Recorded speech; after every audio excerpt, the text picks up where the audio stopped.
It's been 5 years since the black lacquer era of Marc Jacobs Beauty mysteriously vanished from our shelves, leaving a very large bronzer-shaped hole in my heart. But the wait is officially over. Marc Jacobs 2.0 is officially launching in June 2026. So today we're going to talk a little bit about some of the former products by Marc Jacobs as we sort of put together our wish list of what we hope the Marc Jacobs 2.0 collection will be. Welcome back, everyone. So today we're talking Marc Jacobs. I have actually 4 of the Marc Jacobs iconic palettes. I have Flamboyant, I have Terrific, I have Stiletto, and I have Extravagance. These were some of my favorites palettes from Marc Jacobs. He had different types of products, different eye products, but they came like this.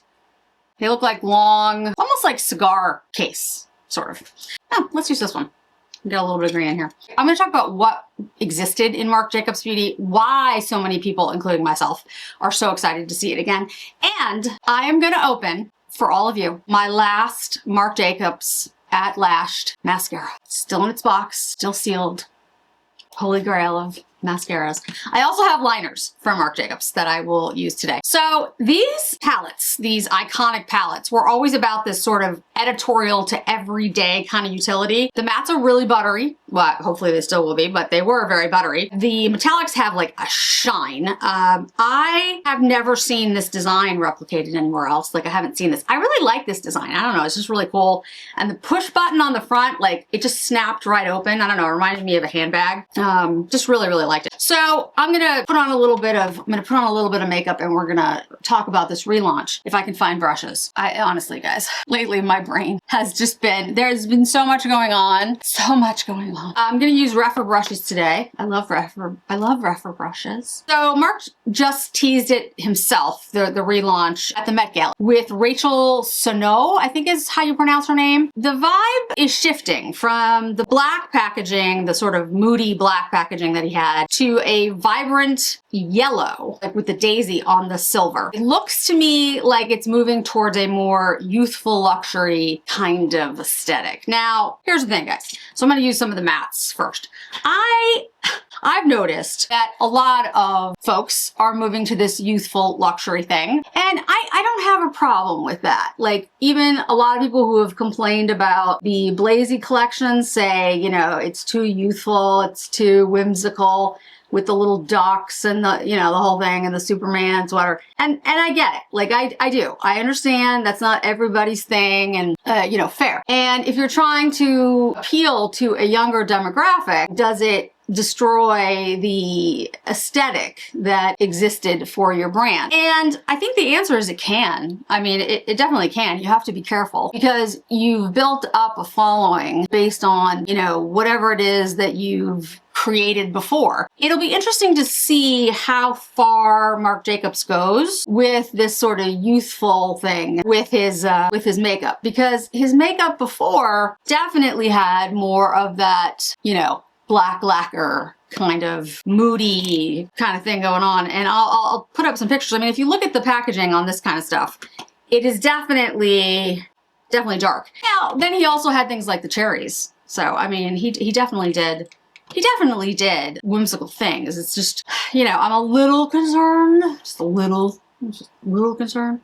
But anyway, we'll hope that even if the packaging is not as moody, the products are still, you know, what we want them to be. And there were particular products that I think people find iconic. So once I blend this out a little bit, we'll get into the products that I think most of us are hoping for. Now, yes, I do hope that these types of shadows come back. Like, I do hope that he does some palettes. I do hope that they have this kind of payoff, but I don't think that that's what, you know, most folks are hoping. I mean, I think the eyeshadows were always good, really good, but I don't think that's necessarily what he was known for. So when you talk about the eyeshadows, right, these iconic eyeshadows, what they're known for is the formula in here. Incredibly buttery mattes, as I've mentioned, and like very metallic metallics. These shades are going to wow anyone. I don't care who you are. Like, they are exactly what you're hoping they will be. But you can also take take this palette and make it very everyday friendly. So you could take an everyday, you know, kind of basic look and turn it into an editorial look super easy with all his palettes. And so that's what, in my opinion, he was known for. The gel eyeliner crayons, which I'm going to use on my eyes, these were one of the most successful products in his line. And they are waterproof gel eyeliners. And they were available, twist up, they were available in various finishes. They had matte, shimmer, and satin. I only actually have 2 shades, and I don't know how that's possible because I know I had more than this, but I wonder if I used them up, which is actually very possible. One is like a green and one is a bronze shade. And I'll get to that when I get to the mascara. But he also had Sequins Glam Glitter Eyeshadow and Magic Marker Precision Pen Eyeliner, which worked really well. I did have that. It was like a Sharpie pen, but I did have to get rid of that because eventually it dried out and got bad.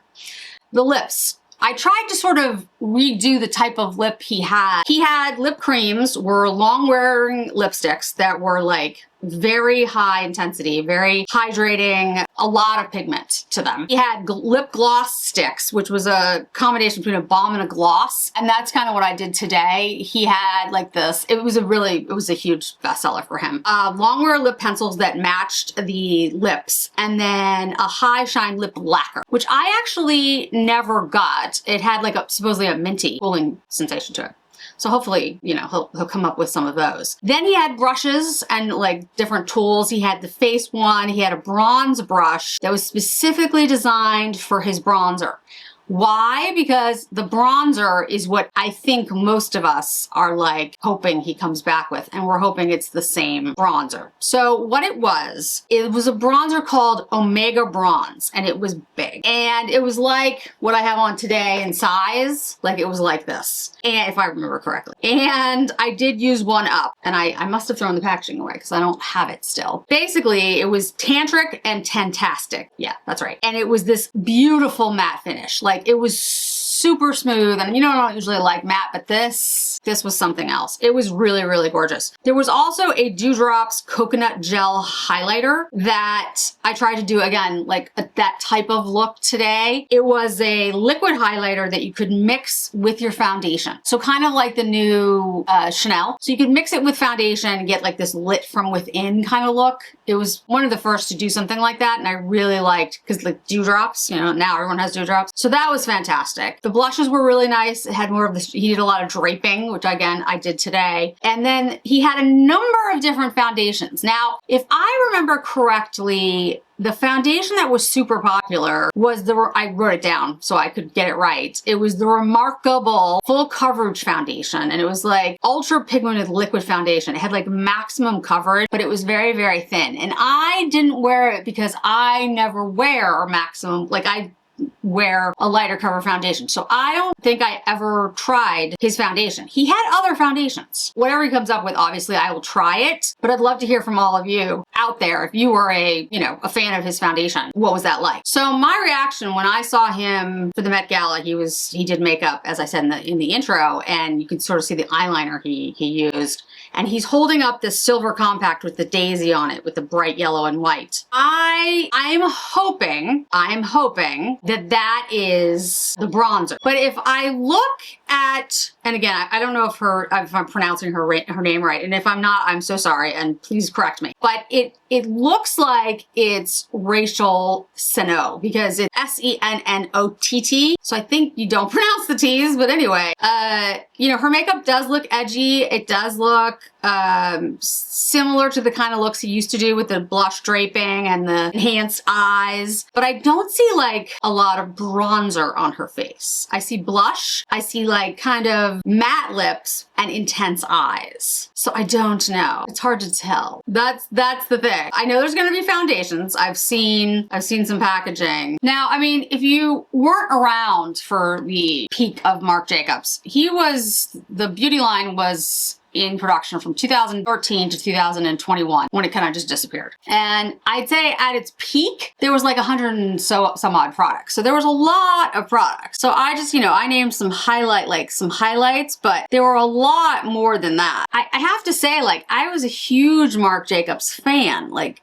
I loved the products. I loved the aesthetic. I I loved all of it. I'm really hoping that this launch is not like disappointing. I would say by looking at Rachel Snow that, like I said, I don't see bronzer on her, but I mean, that might just be because of the look he was doing for her, right? You know, it doesn't mean that there's not going to be bronzer. It just means he was doing the look for her for the Met Gala, and maybe bronzer wasn't right for the look. So let's keep our fingers crossed and hope. So the liners are these, like I said, this gel liner, and they are very, very smooth, really easy to use, absolutely beautiful liners that became like my favorites for a long time. The mascara, I wouldn't say that this was everyone's favorite. It was my favorite. He had a couple of different ones. He had one called Velvet Noir that was supposedly known for like its false lash effect. I liked this one. This is black lacquer at Lash'd with a D at the end. Everyone had their favorites. Of course, the black and gold packaging, which was like my favorite. This has been sealed, not opened, so I got 6 months. I figured now would be the time to open it, and I'll do comparisons when we get the new. I actually knew this was coming earlier this year. I got some advance notice. January, but I wasn't allowed to talk about it. But I've been excited since then because, like I said, I loved the nature of all the Marc Jacobs products. Like, he was such a genius about how he designed, and I loved the fact that you could go from like every day to a magazine shoot with all the makeup. So I'm very excited. I haven't been this excited about a launch in a very long time. To be honest, I'm more excited about this than I was about the Louis Vuitton launch, about the Prada launch when that came out, Gucci when it reinvigorated itself. Yeah, because I was just such a huge fan. And for me, when they disappeared in 2021, I remember that I went into my Sephora, and I think we were still wearing masks, so I'm pretty sure I was still wearing a mask. And I went to buy the remaining eyeshadow palettes that I could get because I had heard they were phasing it out. And I think I got the cherry one. I think that's when I bought the cherry one, even though that color story isn't really me. And then I got all the Lash'd mascaras that they had. And this is my last one. I've gone through the rest. And I haven't talked about it very much on the channel because I knew you guys couldn't get it. So I wasn't like, and today I'm wearing, so I didn't show this mascara, but I have been wearing it. So I went through 4 bottles, three or 4. I got whatever, they had left, and kept them sealed until, no air, no anything. I knew eventually I would have to use them all, and I didn't know necessarily that he was going to come back. So I'm very happy.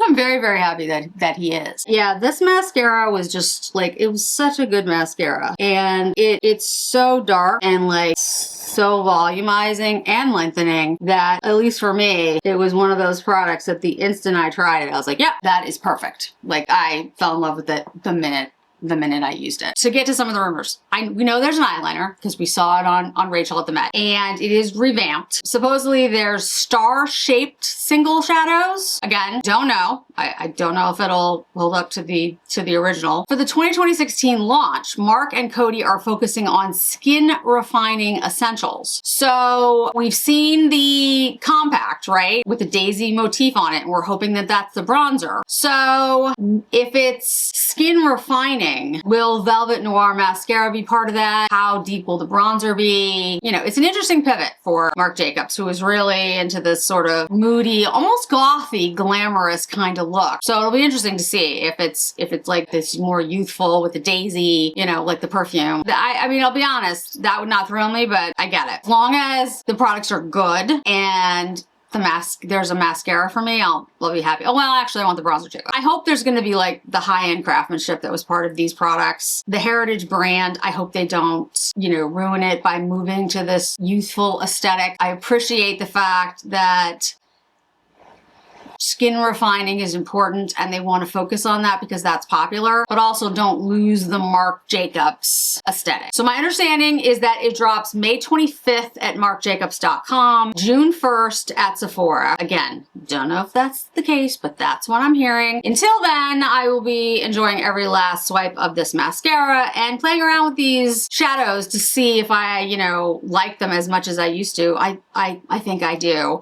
I am gonna be mourning the black black lacquer aesthetic because I did love that. But I'm going to keep an open mind, and I look forward to this new skin refining, daisy focused aesthetic that supposedly he's going to have.